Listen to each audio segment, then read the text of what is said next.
Hola, ¿qué tal? Mi nombre es Sandra Páramo, soy asesora educativa en IEC. Bienvenidos una vez más a Easy Interviews. Esta es una sección en donde entrevistamos a alumnos que se han formado en el extranjero o que se están formando en estos momentos, pues para que compartan su experiencia y conozcamos mejor cómo es estudiar fuera, en una universidad fuera. Hoy contamos con un estudiante que está a punto de empezar su segundo año en una universidad que ha visto pasar por sus aulas a gente como Stephen Hawking, Isaac Newton o Charles Darwin, casi nada. Y su nombre es Álvaro Martín y él es estudiante de Economía en la Universidad de Cambridge. Hola Álvaro, ¿cómo estás? Bienvenido. ¿Qué tal? Muchas gracias por invitarme. Nada, muchas gracias.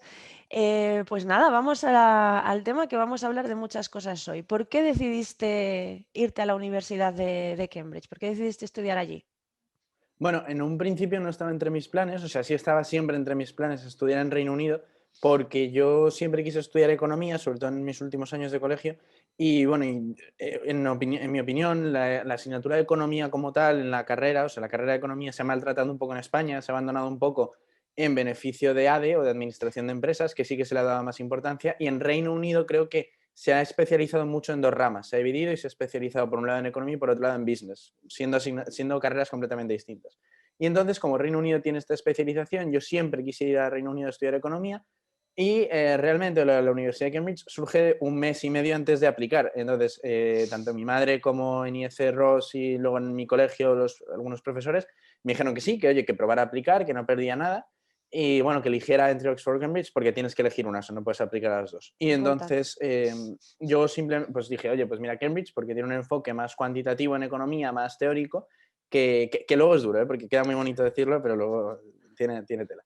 Y entonces pues me atreví y dije, oye, pues mira, vamos a aplicar y la verdad es que hubo suerte porque otras opciones que yo había elegido antes, que eran mis opciones, primeras opciones antes, me rechazaron, pero Cambridge me aceptó, así que bueno, pues ahí estamos. Pues mira, eso es una gran victoria.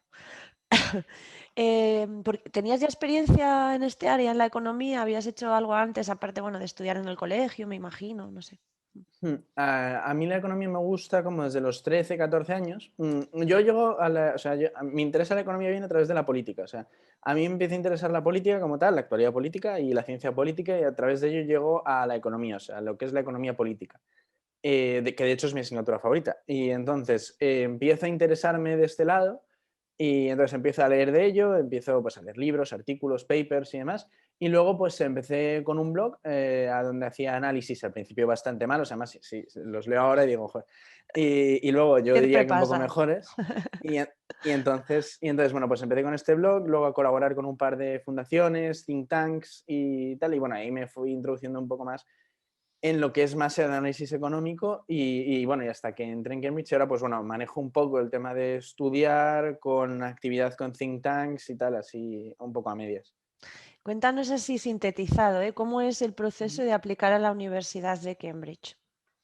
Bueno, esto lo primero es que tienes que tener muy claro qué universidades y qué carreras quieres aplicar, porque mientras que las aplicaciones normales, o sea, las que no son Oxford Cambridge, son, creo, que en diciembre, enero, En enero. las de Cambridge y Oxford son el 15 de octubre. Pero lo que ocurre es que tienes que aplicar a Cambridge y Oxford y a las demás, o sea, tienes que presentar ya tu lista completa de universidades, o sea, no puedes hacer dos applications. Y entonces, lo primero es que lo tienes que tener claro, tanto la carrera como las universidades, no solo que quieras aplicar a Cambridge o Oxford, sino a las demás. Entonces, es aplicar antes del 15 de octubre, luego eso conlleva preparar el personal statement, tenerlo cerrado y pulido mucho antes. Luego, yo siempre recomiendo, pero bueno, cada uno puede hacer lo que quiera, pero yo recomiendo siempre que las 5 universidades sean la misma carrera o carreras muy similares. ¿Por qué?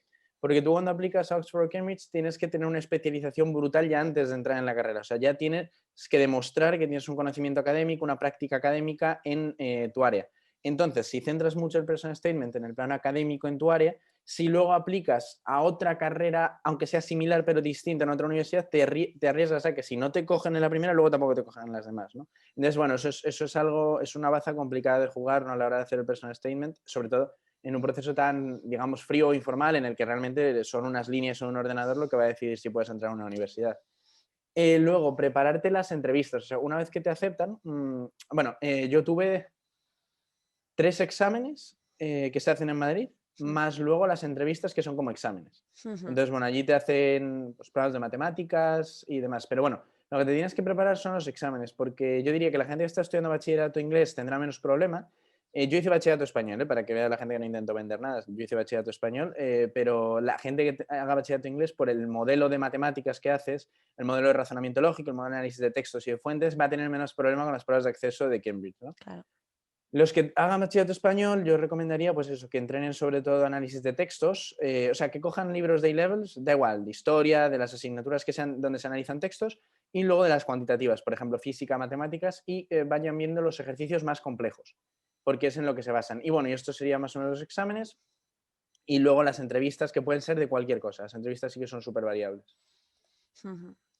¿Qué pasó cuando, después de hacer todo este proceso y de prepararte mucho y tal, qué respuesta te dio Cambridge?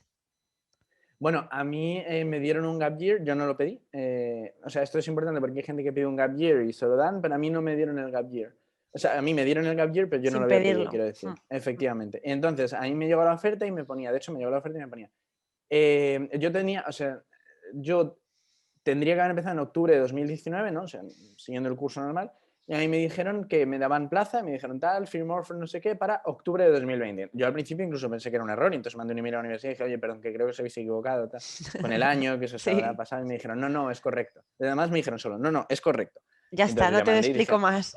no, no, y entonces yo ya mandé y dije, oye, perdón, que en mi colegio y mi familia nos estamos preocupados porque no sabemos por qué es esto.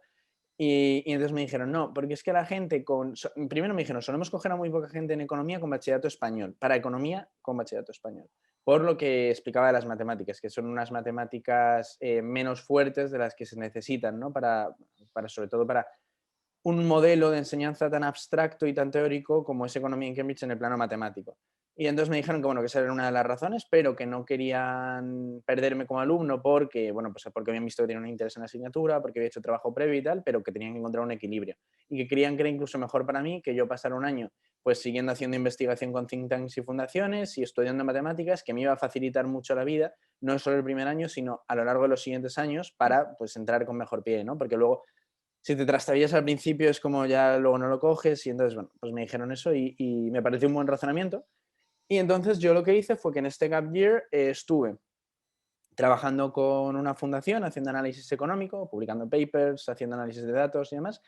A la vez, estudiando matemáticas, lo que hice fue coger un libro de economía, el primero de métodos cuantitativos, o sea, matemáticas para economistas, el primero, bueno, literalmente el libro que utilizamos en el primer año, me lo hice entero, el libro, durante un curso, o sea, pero me lo fui haciendo entero con vídeos de YouTube, de no sé qué, ahora hay muchísimos recursos y entonces fui haciéndolo. Hay cosas, lógicamente, en las que yo tenía dudas y las sigo teniendo porque no tenía profesores en ese momento, ¿no? Para que me las explicara, pero bueno, yo lo fui haciendo con vídeos y con ejercicios.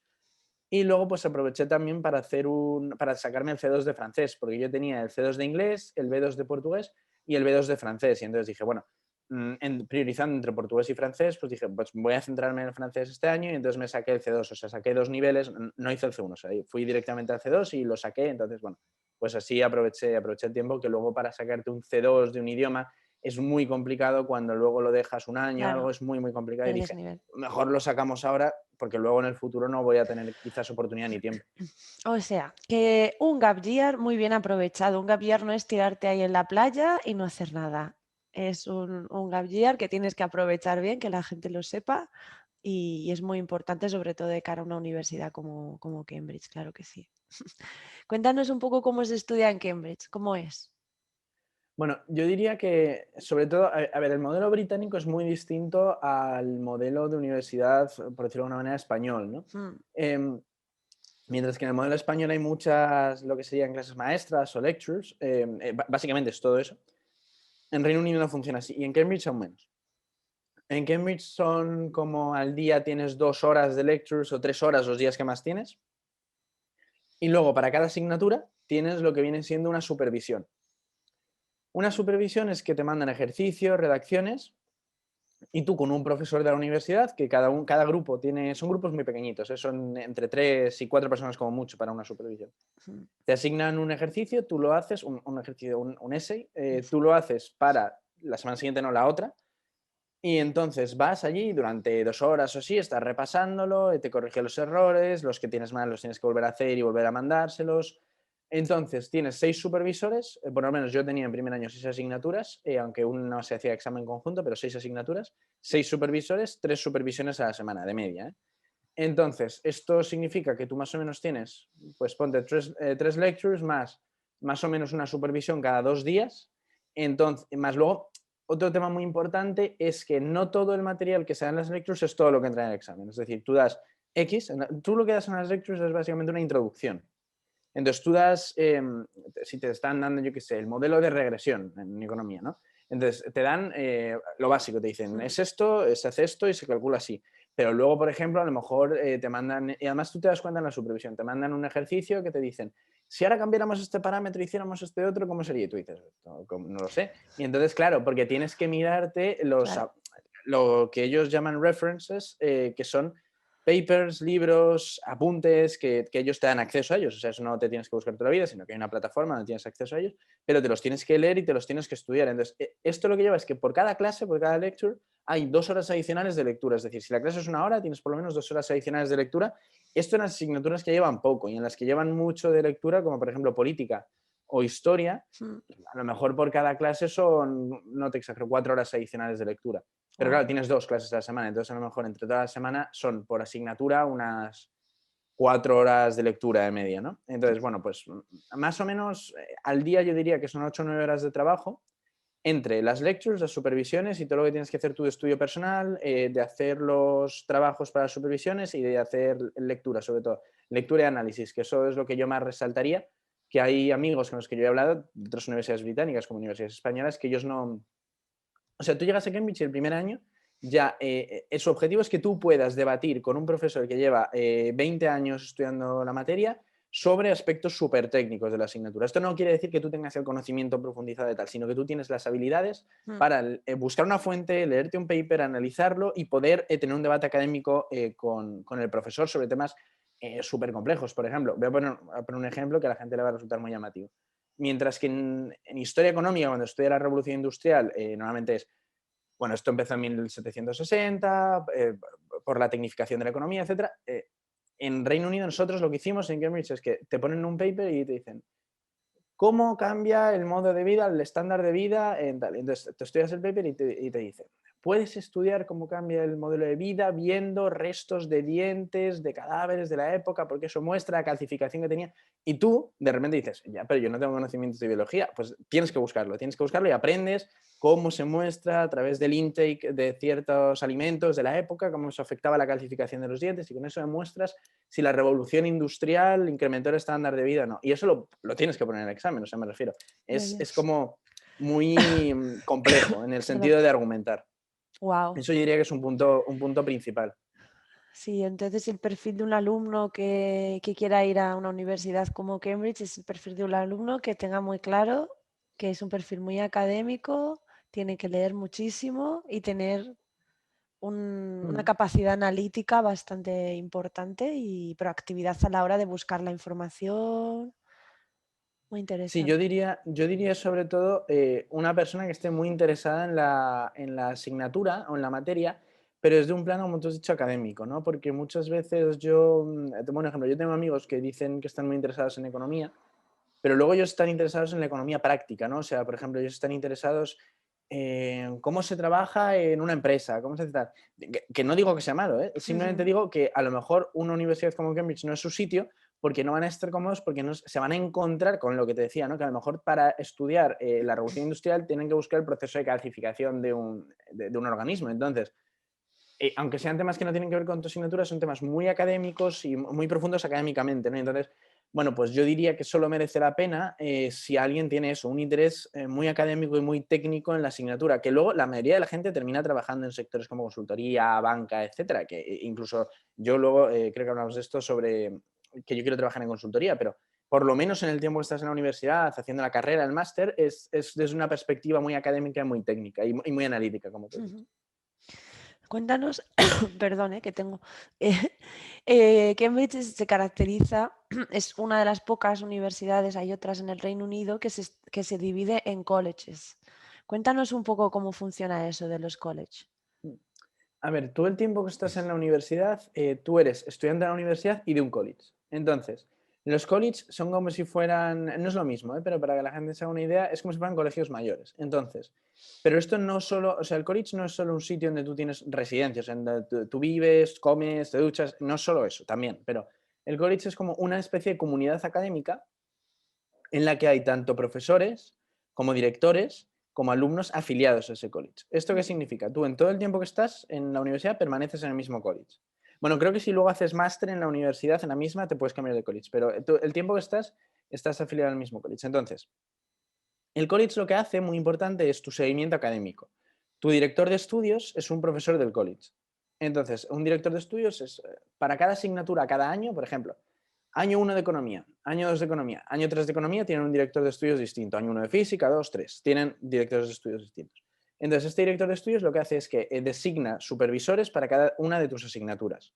Y tú para cada asignatura tienes un supervisor, que a veces lleva 1, 2 o 3 colleges. Eso no es lo relevante, sino el hecho de que las supervisiones las tienes en el college, las reuniones con tu director de estudios también, y luego tienes en el college muchos eventos que este curso pasado no ha habido, pero de hecho, y bueno, y esto es bueno porque nos mandaron un email ayer diciendo que parece que sí que va a haber, Bien. hay eventos formales, o sea, es decir, cenas de gala, cenas con grandes empresarios, grandes académicos, ejecutivos y tal, que van allí, dan una conferencia y luego pues cenamos todos bueno, en el comedor principal, que es una especie de galería con obras de arte y demás, es súper bonito, estilo antiguo. Y entonces, eso es la parte del college. Luego también hay deportes, y hay unas cosas que son las societies que hay tanto societies que son del college como societies que son de la universidad. Las societies son, para que nos hagamos una idea, una especie de clubs. Hay de todo, es decir, desde society gastronómica hasta society de enología, hasta society de consultoría de banca de temas profesionales, o incluso hay una que creo que es de avistamiento de aves, creo. O sea, Ah, estoy qué hablando interesante. o sea, de memoria, pero hay una que creo que es birdwatching, que sales al campo y ves pájaros. Luego también hay unas de excursiones a la montaña y una de esquí que hacen un viaje a Suiza en marzo.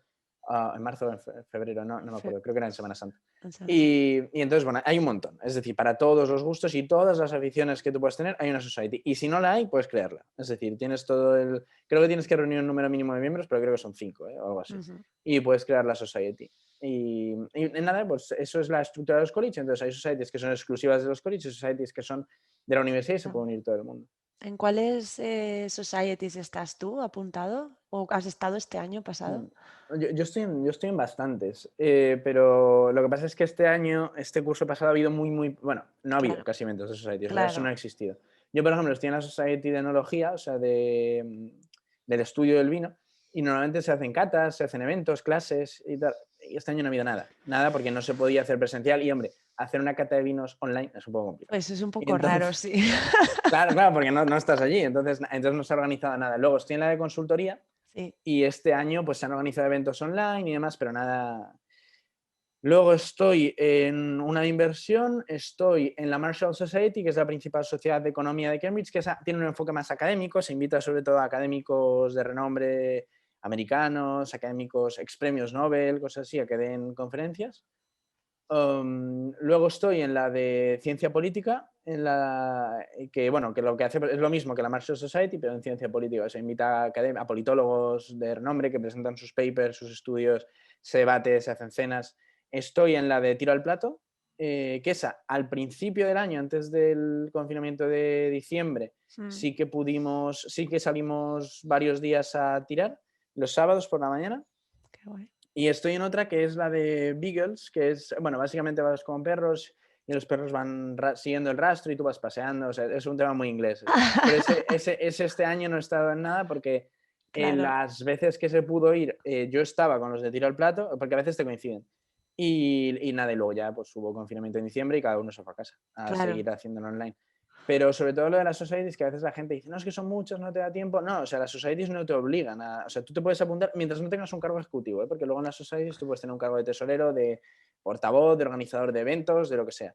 Entonces, si tú no tienes un cargo ejecutivo en la society, tú no tienes obligación de participar. O sea, tú te apuntas y si se organiza y te mandan un email, normalmente te mandan un email, este sábado tira el plato, ¿quién se apunta? Y tú rellenas un formulario, pones tu número Mm, de miembro, pagas y vas. mm. Y entonces, pero vamos, entonces puedes estar en muchas y tener muchos intereses y hacer.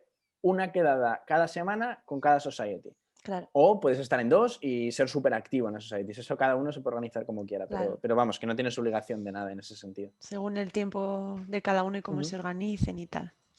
Y cuéntanos un poquito, ¿qué planes tienes para este verano? Bueno, yo este verano voy a estar haciendo unas prácticas online en una consultora económica, Ujú, que bueno, lo que hace es análisis cuantitativo de datos y bueno, y presenta, hace sobre todo análisis de mercado, de competencia, de regulación, de cara, o sea, para organismos públicos, gobiernos, empresas, bancos de inversión, etcétera. Entonces, esta consultora lo que hace es dar apoyo en ese sentido de análisis y estudio de mercado. Y bueno, voy a estar haciendo prácticas con ellos 2 meses online, ya te digo, de lunes a viernes y bueno, y a ver qué tal.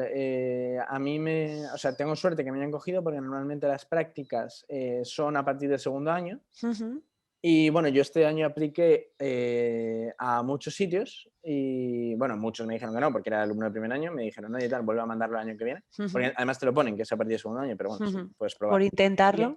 Sí, y en esta, pues mira, tuve suerte, les gustó el currículum, hice un par de exámenes, uno de matemáticas, otro de comprensión lógica y otro que tenía que escribir un essay y luego hice un par de entrevistas. Ujú. Y bueno, y tuve la suerte de que me han cogido. Ay, qué bien. Enhorabuena. Eso.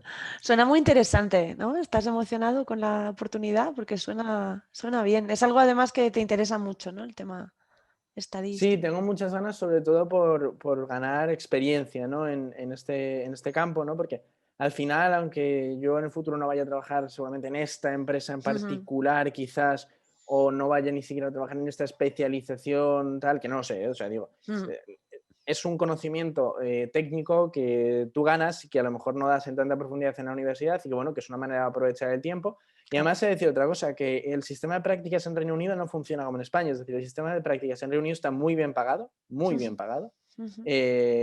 muy bien organizado, tienen programas específicos, las empresas grandes para hacerlo, cobras el sueldo de un analista nuevo, o sea, tú estás cobrando el sueldo. Realmente la idea de un internship en Reino Unido es que tú durante los meses de verano estás sustituyendo a un trabajador en su puesto de trabajo. Wow. De hecho, tú sigues muchas veces con los mismos proyectos que estaban desarrollándose, te ponen al día y tú no se espera de ti que tengas el mismo conocimiento ni la misma técnica que ese trabajador que está especializado en eso, pero tú estás sustituyéndolo. Entonces tú pasas a cobrar un salario similar, prácticamente igual, tú pasas a tener un equipo igual que el que él tiene, a colaborar con el equipo dentro de esos proyectos. Entonces, cuando la gente habla de prácticas, yo sé que en España la gente lo ve como, no, es que está el becario aquí que te trae el café y que cobra mal y no sé qué. No, no, las prácticas en Reino Unido es un trampolín fantástico para el mercado de trabajo. Yo recomiendo que todo el mundo que pueda hacer prácticas en Reino Unido y buscarlas lo haga, porque realmente las condiciones son muy, muy buenas.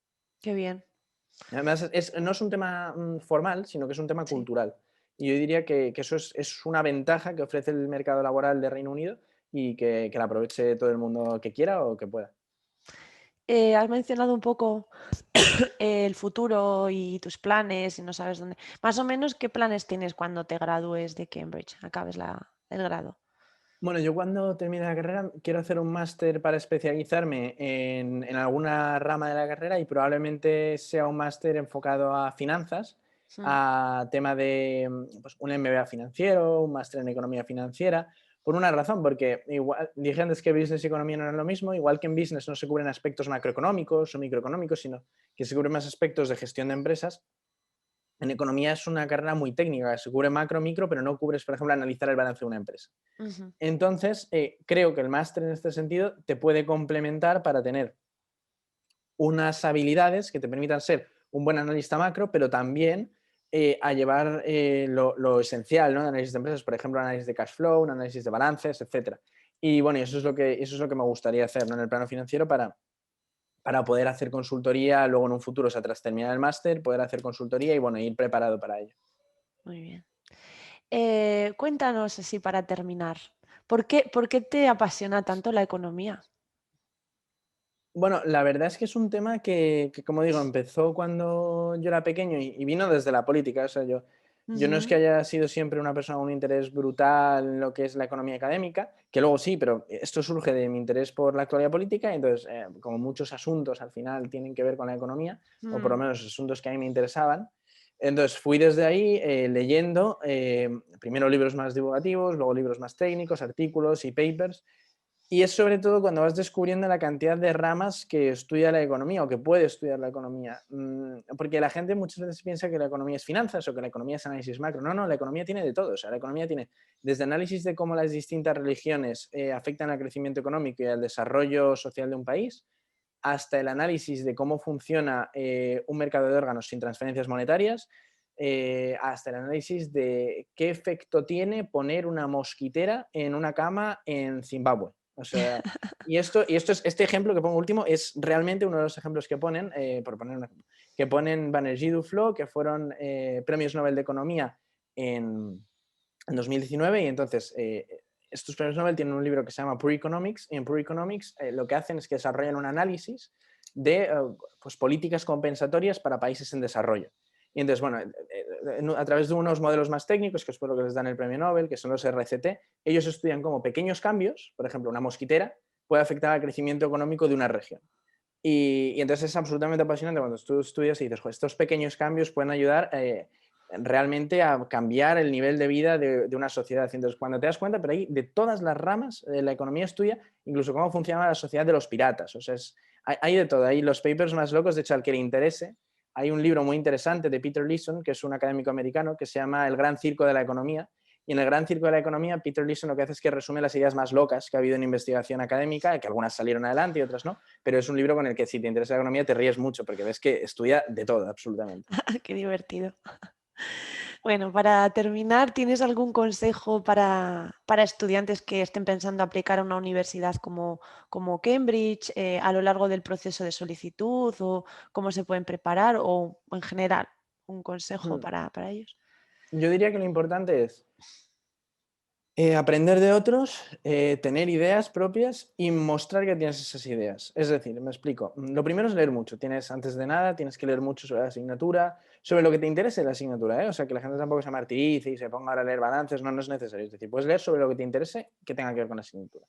Nadie te obliga a que estés especializado en todas las ramas. Luego, tener tus ideas sobre eso que lees. Es decir, yo leo un libro de X economista, puedo estar de acuerdo o en desacuerdo, pero tengo que saber explicar por qué, tanto por qué estoy de acuerdo como por qué estoy en desacuerdo. Y esas ideas plasmarlas en algún sitio. Si pueden abrir un blog, pueden colaborar con una fundación, con un think tank, hacer conferencias, lo que sea que puedan hacer, o sea, un blog mismo, que está al alcance de todo el mundo. Y hacer resúmenes del libro, o escribir artículos de temas de actualidad, o leerte un paper y hacer una reseña, lo que sea, que muestre que tú, aparte de tener esas ideas, las sabes plasmar y sabes desarrollar las tuyas propias, que creo que es lo que es lo que valoran, ¿no? A la hora del proceso de selección. Yo diría que sobre todo eso y sobre todo que se preparen bien las matemáticas y que vayan listos para sufrir en este sentido. Vamos, lo digo por experiencia propia, ¿eh? Porque yo siempre lo digo que yo soy el tonto de la clase, o sea, literalmente. Y no es una exageración. Una última pregunta, mucha gente también se la pregunta y se me acaba de ocurrir ahora. Pero, ¿en qué sentido en todo este proceso te puede ayudar? Porque tú puedes hacer la solicitud por tu cuenta y todo, pero ¿cómo te ayudó trabajar con, en este caso, Ross, con IEC, con un consultor académico? Fue como, porque el perfil lo tienes que tener para entrar en Cambridge, sinceramente, pero fue como un más empujón o para no sé, dirigir más hacia dónde va la solicitud, porque luego tenías a tu familia y al colegio también apoyándote. ¿Cómo lo viste tú esto? No sé. Bueno, yo creo que es muy relevante a la hora, ¿no? Esto es como si tú vas de safari y vas con guía o sin guía. Es lo mismo, es decir, tú estás con alguien que conoce el terreno, por decirlo de alguna manera. Mm, Entonces, hacerlo con un consultor que te ayudara, ¿no? A hacer todo el proceso es una persona que ha hecho muchos personal statement, que ya, conocen lo que buscan las universidades, que puedes tener algunas cosas equivocado, ¿no? Pero, o sea, es decir, al final es como eso, es como ir con un guía. Entonces, tú puedes pisar en falso si vas solo y decir, yo creo que esto va a estar bien, pero no lo sabes, o sea, estás apostando. En ya, cambio, si tú estás con alguien que ha hecho cientos de solicitudes, que sabes qué piden las universidades, que ha hablado con los departamentos de admisión de las universidades, que sabe cómo expresar o qué porcentaje del personal statement tiene que ocupar tus lecturas, tiene que ocupar tu recorrido académico, tiene que ocupar tus intereses adicionales, ¿no? mm, Hombre, pues eso ayuda mucho, ¿no? Tener una persona que te lo diga, porque tú luego puedes buscar en internet o verte vídeos o lo que sea, pero hay opiniones muy dispares. Pero ya. lo que digo es sobre todo el conocimiento sobre el terreno, que sobre todo te ayuda a tener más seguridad a la hora de aplicar a los sitios y a estar más tranquilo. Y Mm, a, y a poder desarrollarlo de una manera más eficiente todo el ujú, proceso. también. Bueno, pues nada, muy bien. Muchas gracias. Yo creo que ya hemos hablado bastante ratito. Te agradezco mucho tu tiempo, de verdad, pero creo que ha sido muy interesante y que va a ser muy interesante para todos los que nos vean, porque lo has explicado todo fenomenal. Y nada, te deseo mucha suerte con tus prácticas que empiezas ya Ujú. con ellas y que te vaya todo muy bien. Y nada, ya hablamos el año que viene, espero, a ver qué tal te va todo y nos vas contando. Perfecto, y muchas gracias a vosotros y espero que le vaya muy bien a todo el mundo con sus applications. Muchas gracias, Álvaro. Hasta Hasta luego. luego.